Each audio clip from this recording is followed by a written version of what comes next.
You might have to adjust the volume on that. So Okay. it's we're just going to set on our own. This one right here is this wireless one. Okay. Is what I'm wearing. Okay, because I can't hear it right now. This is podium. Okay.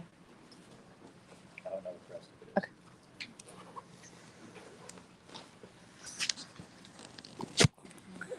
I need some music.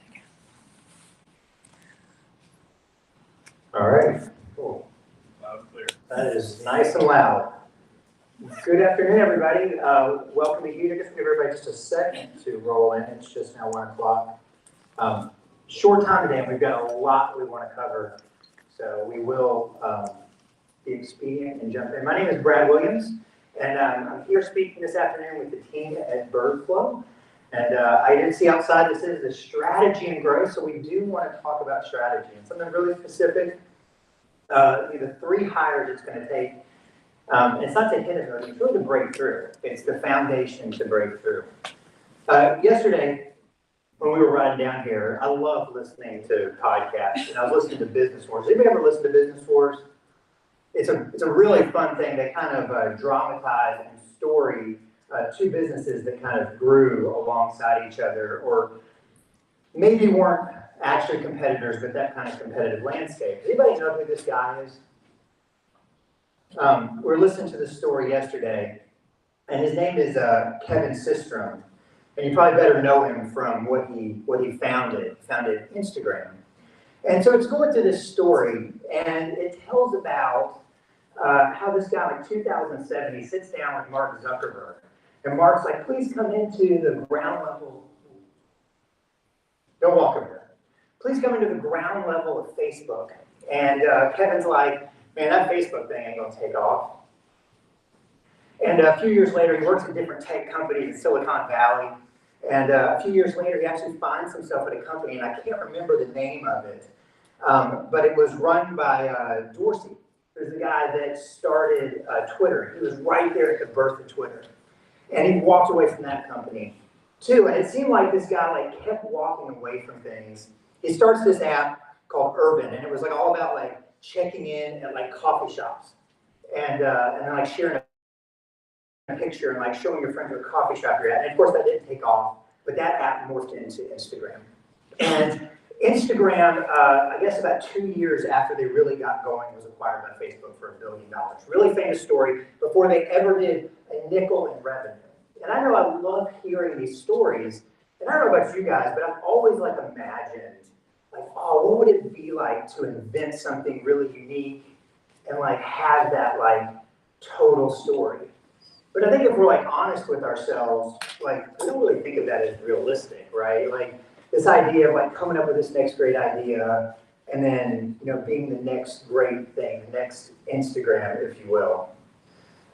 So, like I mentioned, this is very much a strategic presentation. But before we can get into strategy, I think we have to take a step back. And so I want to ask you a question. How many of you here think that you can get your business to $1 million, just by show of hands? Can. How many of you think that just given enough time and some trial and error that you'll hit that mark? Okay, a few less hands. How many of you are already there, just to get an idea? Okay, so some of you guys are already there. How about 5 million? 10?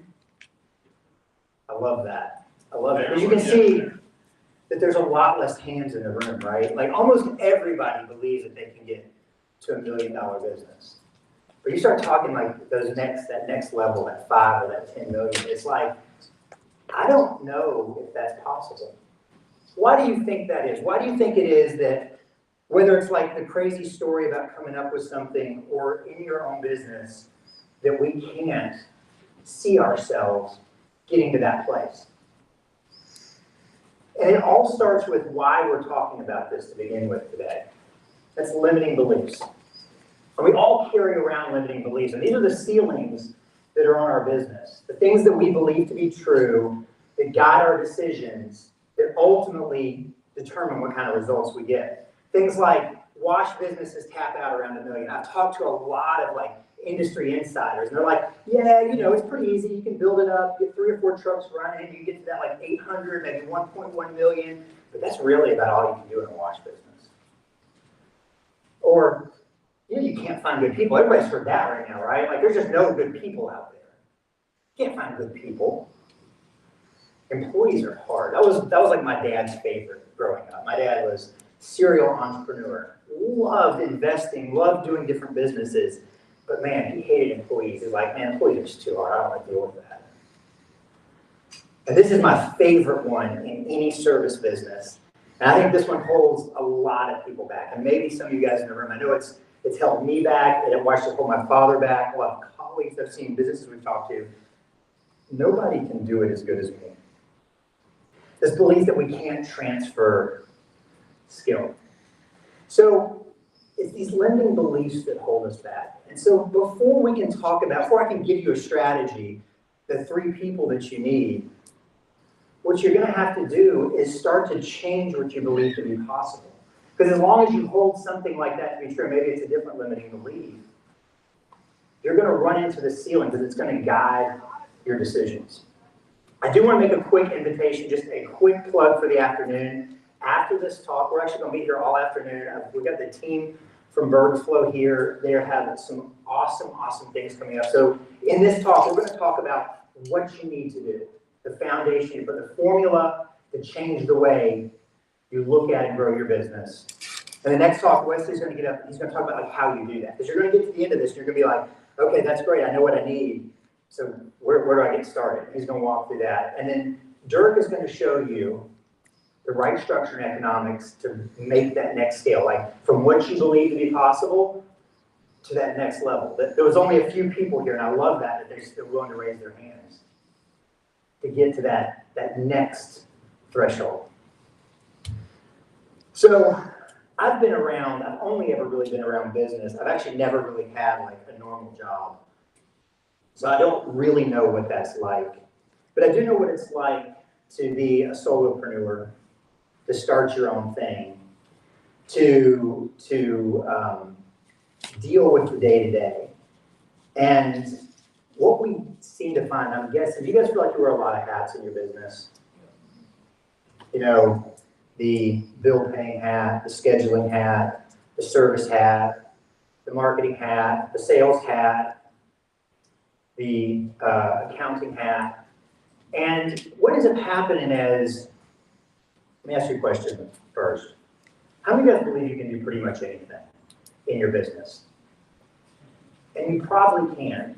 But when we wear so many hats, what we do is we just jump from here. We're like, oh crap, there's a fire, I gotta put it out. Oh crap, there's a fire, I gotta put it out. And we never spend that much time doing any one thing. And so because we run businesses this way, we end up on this path. And this is what I see in these businesses that I spent a lot of time talking to people specifically in this industry, but it's funny, it's like the same way with like every service business entrepreneur. This path you take. So we come into the business, and I want to talk about this path because I think if we don't outline the problem, the solution is not going to be as meaningful. So we come into the business, we're going to start a wash business. And so the first thing we got to do is we got to learn how to actually do it. I grew up in construction, and we did pressure washing. I was talking to a guy the other day about this. He's like, you ever a washer? And I was like, well, we used to clean the driveways off on the new construction houses when I was growing up. I was like, well, we didn't use any chemical. We just got the pressure washer out and worked all day on the driveway, like suffering with the mud. And that's not an efficient way to do things, right? You guys can probably clean a driveway a heck of a lot faster than, all day. So there's a first thing you got to learn. How do I do the job? And then it's like, okay, I'm going to ask the people I know, hey, can I wash your house? Hey, can I do some work for you? And you start to get the work going. And if you learn how to do your job, and you do a good job, the word spreads. So more people call you. And as you go up these steps, eventually you find yourself and you're like, man, I'm doing a good job. I know what I'm doing, and I'm busy. So you're like, what do I do next? So the next step that everybody takes is they're like, okay, I need somebody else to help me wash. So we hire somebody, maybe it's a helper. Because we probably can't afford to have another truck just yet. So we hire a helper, and we're staying busy. But then we realized that like the helper's kind of cutting into my money a little bit. So I need to really push selling the work. It was easier to weather it when things got slow for a couple of weeks. Now I got a guy that's relying on me. So I have to jump over some days and like pick up the phone and track new work down. Find that next job to do. And so we start jumping around. And then I think a lot of guys that stick with it, they continue to get a little busier. So we make that leap into the second truck. And we're keeping both trucks busy. But we're having to spend all evening making sure that we get invoices out so that we get paid. Because now I got 3 guys or 4 guys that are relying on me. And so we're just running around. And I've got a friend, I don't want to use his name. I don't really want to do anything too personal, but a good friend of mine who's a washer. And he's got 3 trucks running around. And the guy just runs around like an ant, you know? And he'll tell you, I'm just busy. I'm just like the busy bee running around. Because he's got to go sell jobs. And he's got to like get paid for the jobs. He's got to go check on the guys. Oh, no, they don't have a chemical. Oh, no, send a broken machine. Oh, and here he goes. And so what happens is we grow this business. It might be really profitable. It's doing $500,000, $600,000, $700,000 a year. But you're just worn out. Have any of you guys ever like kind of been in that spot? And so what we do is we're like, well, maybe I just need more people, or maybe I need like a marketing person, or maybe I need this. But as we expand, because we come from a background of this belief that the value in the business is the person doing the work. Because the more people I have doing the work, the more technicians I have with a gun in their hands, the more money we can make. So if I want to grow it, I need more technicians. But what we find out is we can only manage so many. So business gets to that point, 750, 800, and they just can't do it anymore. So they hire an office person, and that's painful. Because office person doesn't bring any revenue in. Non-revenue producing position.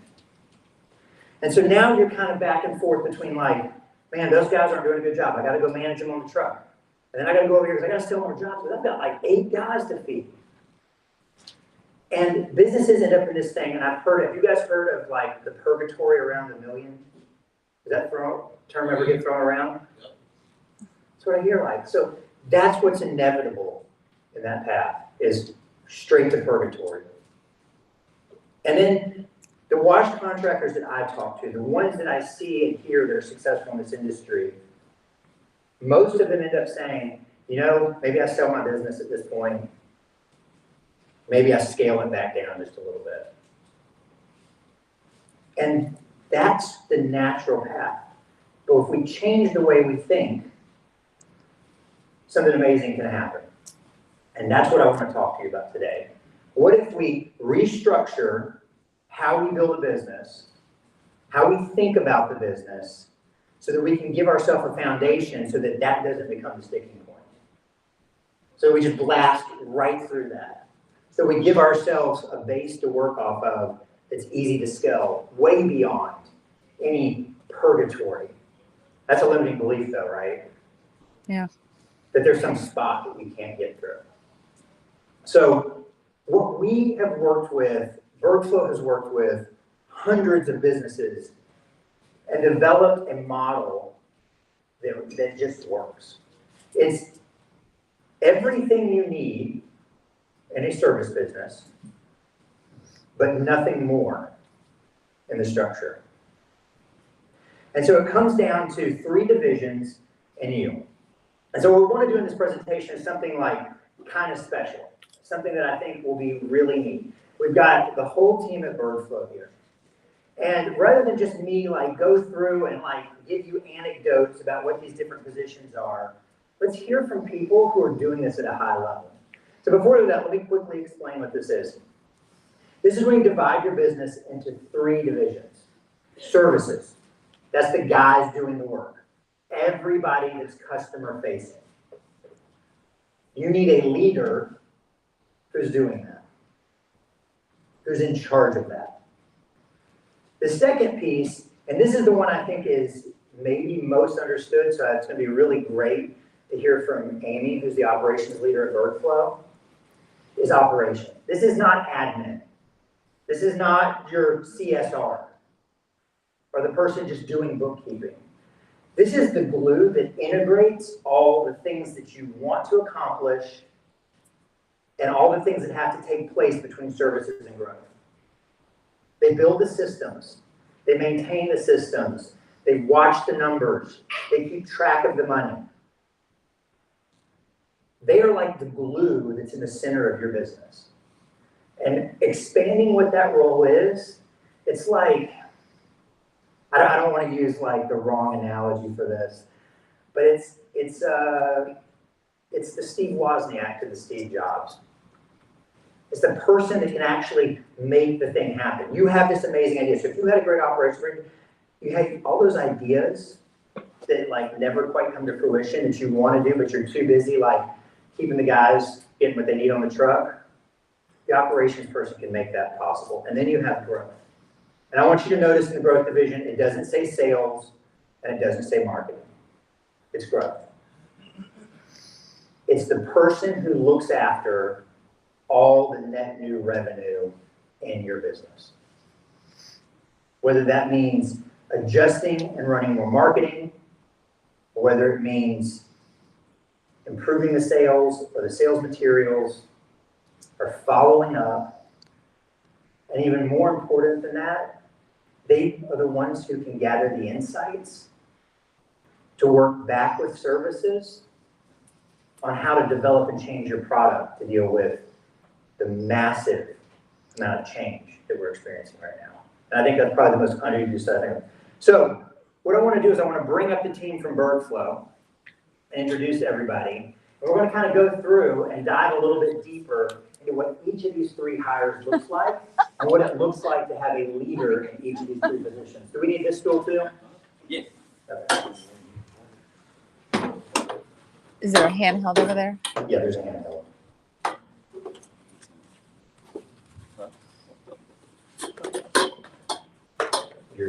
What's that one called? What's this one called? WL2. Okay. Hello? Does it work? Well, You gotta turn it on. Check, check. It's good. Okay, so let me introduce everybody here. Oh, so sorry. yeah, Did not get close to that. yeah, don't get You stand here. Stand. I'm dangerous around these speakers. Okay, so starting down at the end, we have Wesley. Wesley is the services leader at BurgFlow. And I'll let him talk about all the things that he does and how he does them so amazingly. We have Dirk. Dirk is the founder and CEO, the visionary of the company. Everything that the company does is something that started in his mind and has been developed. The rest of the team puts that through. Then we have Amy, who is the operations leader at BurgFlow. And she makes all the magic happen. So, Dirk, do you want me to interview you guys, or do you want to interview the rest of us? Do you want to switch? Yeah. Yeah, we can switch. Yeah, So you have hold to- on, Dirk. Okay. So it's a pleasure for us to be here with you guys. And one thing that's been really important for us in our organization, BurgFlow, is to help service-based companies to grow and scale their company in a way that they don't lose out on other things in life. And when I was a little bit younger, I actually had a business that failed when I was about 27 years old. And after that, I went back into business, and it was just like this really dark period of my life. For about 5-6 years, I had a ton of debt. I was never around my family. My wife and I actually separated for a week during that period. I wasn't ever around when Jackson, my son over there, he's 13 now, but when he was 1 or 2 years old, I was never around. And I felt like I was just failing constantly, and I felt like, man, like, okay, if I feel like I'm a smart guy, I feel like I'm willing to work hard, I feel like I'm willing to do the right things, but how can I do all these things and then be failing in so many other areas in life? So I went on a journey of learning, and since then, my life, my family's life has been transformed, and we've been on this path to help other service-based companies do the same. So what we have searched for is simple. Because one thing that, I'm not a systems person. I don't know how many people in the room would say like, oh, I'm a really systematic person, but I'm not. I'm very entrepreneurial. I've got ideas. I want to go make stuff happen. And what I kept finding were like these systems that were too complex. So I said, okay, how can I find systems for somebody like me that I can execute these systems? And so that's a big part of what Workflow does, is we simplify everything on how to build businesses. 5 years ago when we started, most of the companies we were working with were maybe 200,000 to 500,000 companies getting up to 1 million. Then we started working, those companies were growing. Then we started, in the last 3-4 years, we started seeing, okay, now companies are going to 2 million, 5 million, 10 million. And last year, we started going north of 10 million with the companies we're working with. And this year, one of our companies we're working with is actually hitting $60 million in annual revenue. So what we have done is just say, how do we simplify the way that we do business in service-based industries? And we've actually gone into other industries where we've worked with over 300 companies in a single industry to unlock what's the missing data here that you need to take your company to the next level. Because what we found is a lot of things are taught very ethereally. How can we start teaching things where you can grasp onto it and start actually building your company in a systematic way? So one of the first things that we started noticing, we've worked with hundreds of companies now, is that most companies don't have a good structure. And that's the first thing we said, okay, we gotta fix that. So as Brad said, we said, okay, you need 3 divisions here, services, operations, and growth, and that's it. Which means that if you started the company or you're the CEO or the leader of the company, you only need to go hire 3 people. They will hire and train everybody else. If you do this correctly, the first person you hire, if you're very purposeful about it, could be the last person you hire in one of those divisions. Now, you may have to hire 10 people before you find the right one, and Wesley's going to talk a lot about that. How do you find the right person? Okay, so I started seeing, okay, I can work as long and as many hours as I can possibly do for as many days in a row and never see my family and still not be growing my business. Or I can learn how to really succeed with the right people. And that's been a complete focus change for me over the last 4 or 5 years, is that I'm mainly concerned with the quality of who we hire, not the quantity of how many we hire. So our approach has changed a lot, and it continues to change. We're continually learning. So today I'm very blessed to have some of my teammates here. And what I want to do is kind of ask them from their perspective, what does it look like to find the right person in services and operations and in growth, and give you guys a little bit of an insight into that. Because again, when you find the right people, right, I operate multiple businesses, and I'm glad to say I actually had an exit last Friday. So it was the 3rd business I've sold. The last Friday I had a multi-million-dollar exit in a business that I started about 5 years ago. And then last night, about 11:30, we signed the contracts, and I bought some partners out in other businesses. So it's been a really big win. Thank you. And when we talk about the economic side, like Brad said, we're going to be in this room for 3 hours today. When we talk about the economic side of things, we're really going to start dialing in, okay, how do you not just have the right people, but how can they run the business for you? That's what I'm obsessed with, is how can I create opportunity for amazing people, and how can we build a big business together, and how can we all win, right? So that's my obsession. So let's start with Wesley. Wesley is our Director of Services, and services is everything that you do in exchange for dollars. So any activity that earns dollars goes into servicing bucket, okay? And what you really are looking for is a great service leader that can run that division for you. So from the start, and I don't care if you're a small company, I don't care if you're a 1-person company, or you've got 2 or 3 or 4 people in your company right now, you've got to start thinking this way. Somebody, like there's a CEO in your company, even if you've got 2 people in your company, somebody has to wear the CEO hat at least some of the time. Somebody has to be the Director of Services, Director of Operations, and the Director of Growth. Some of you are wearing, like Brad said, all the hats. But the faster that you can get one of these major hats completely off of you as a CEO and get it onto somebody else and let them own that, the faster you're going to actually build a business versus being self-employed. And that's something we've seen, Brad talked about this a lot. Self-employed is you just have a glorified job. You can't walk away from it. You can't really sell it. I mean, like I said, this is the third business I've sold. This is the first one that I've sold that's really like life-changing money, right? The other ones I sold because they were more self-employed businesses. They weren't an actual company. This last one, we built a team. We did 7 figures in profit in that company plus, and it took me about 2 to 3 hours a week to work in that business. Now I'm like, oh, okay, now I know how to do it. We want to do it over and over and over and over again. Right? The reason we're so excited is we think the industry that you're in is an extremely exciting industry to be involved right now. There's a reason we're here, right? That we see massive potential in the wash, the clean, and the restoration type businesses. Massive potential. There's a reason we didn't go into HVAC or plumbing or construction or anything else. So we want to share everything that we know because we know that if we can share everything we know about how to build businesses and all of your companies start growing and you can share what you know, the sharing in that creates something really special that will transform this entire industry. That's what we want to see. So let's start with Wesley. Wesley, hello. Say hello to everybody. Hi everybody, I'm Wesley. Wesley's got a weird accent. He's from South Texas, just to let you guys know. It's South Texas. So, yeah.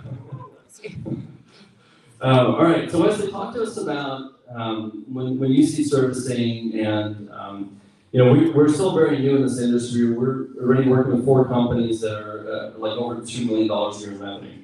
So we've already got some companies that are around $3.5 million in revenue that are like wash and clean companies. And these companies are set to go like $5-10 million in the next 2 to 3 years. So Wesley's been involved in working with some of these companies already. So Wesley, talk to us about a service director. What are you looking for in that person and what do they do? So for me, a service director is somebody who sees themselves as a micro business owner in a business. So the service division that I run like a micro business in the bigger business. I've got a budget, I've got, a divisional plan, I've got expansion plans. So everything in my division, I run like it would be my own business. So my philosophy around service-based businesses or a service division is a business has to be 4 things: scalable, marketable, sellable, and profitable. And if you fail in one of those, as Dirk said, you're going to be self-employed. Because if you don't develop a system where skill is transferred to somebody else, being able to take a hat off, if you're not able to do that through building systems and stuff, you're never going to get to that point where you can walk away from your business, where your business can go to the next level. Yeah, so what do you think? Obviously you said, you are taking a high level of responsibility, right? You run this division as if this is your business. And that's the mindset behind this, is that every one of these divisions are like little micro businesses within your company. And I want my leaders to think like, hey, they are the CEO of that division. They make the decisions, they run the budget, they take care of it, because then you can take the highest level of ownership. So, Wesley, talk about this. Like, who are you kind of looking for in this role? Like, for all the people here that have businesses, and how many of you have somebody in your world that runs your services for you? Okay, so very, very few hands in here. So probably a lot of you are looking for this person right now. Yeah? Yeah. So who are they looking for, and what do they want to find here? So when you're looking for somebody to run a service division, one, it is somebody that is client-centric or client-focused. Most of you guys started your business around a skill set. You were able to clean, you were able to restore, you were able to do the job yourself. So predominantly, most companies in here will have a disproportional focus towards their service division. It'll be overstaffed, it'll be undermanaged, because you as a leader or a business owner says, you know what, I was that guy in the truck, so I know the best way to do it. And the other 2 divisions are probably going to be understaffed or going to be a resultant of whatever you do in the service industry, the service division. So a service leader is somebody that is client-focused and quality-focused. And I'm not the best systems person, so I rely heavily on Amy to tell me every day what I do wrong, and then I fix it, and I'll take it back, and she marks my homework, and then I get good grades. So I think I do. I'm happy with the D minus. So I rely on the rest of the team to fill the gaps that I don't have. But what I do understand is what my division needs. Do I have all the skills? No, but through the rest of the team, I can go there and get it. And then the other thing is, because I also run the service division in our business as my own company, the person that I probably fight the most with is Amy and Brad. Because they want to spend money in their way, and I'm like, well, it's not going to come out of my budget. If you want to hire people, it comes out of your budget. Yeah, but if we do this, you'll get the spin back here and the secondary pay. I'm like, no, it's not coming out of my budget.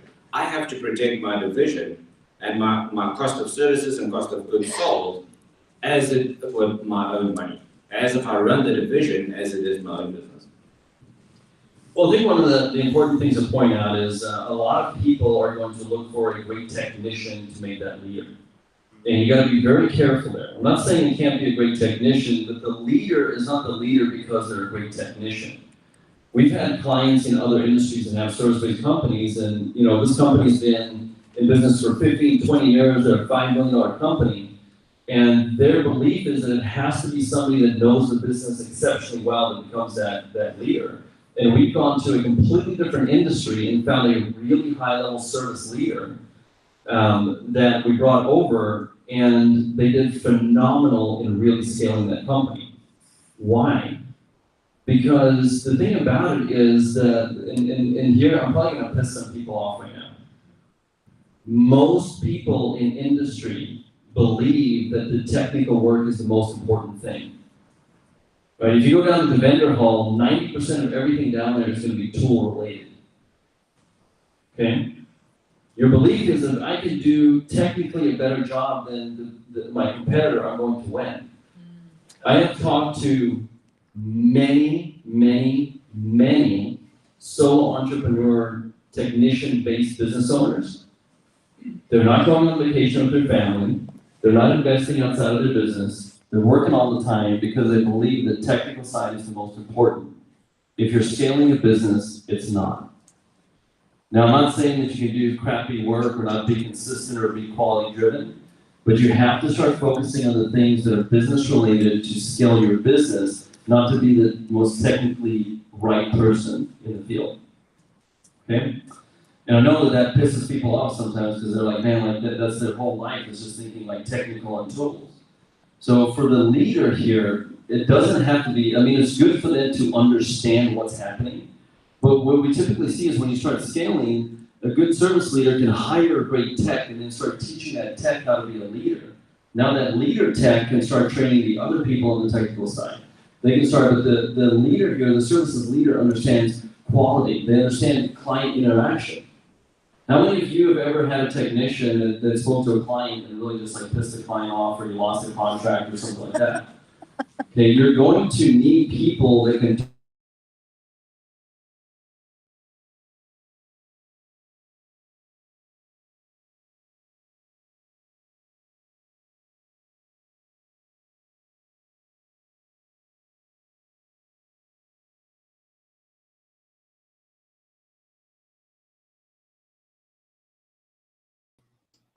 And there you have it, guys. From the huge convention, we just had a little bit of a presentation there from the BergFlow room. I guess they've got quite a bit going on there. Nikki had to disconnect the feed. We appreciate you guys for tuning in, guys. This is awesome stuff. Remember last month I did the commercial course from TChem. You can see it all the way around me, guys. TChem, what a great little resource TChem is. They're in North Carolina, guys. Make sure you check them out. I will be, however, with Pat Clark next Thursday and Friday. Actually, Friday and Saturday. We will be in Kentucky, guys. Check it out, nationalcleaningexpo.com. Look forward to seeing you guys there. Have a great day. Look for some more huge convention fees. We'll be coming back right at you.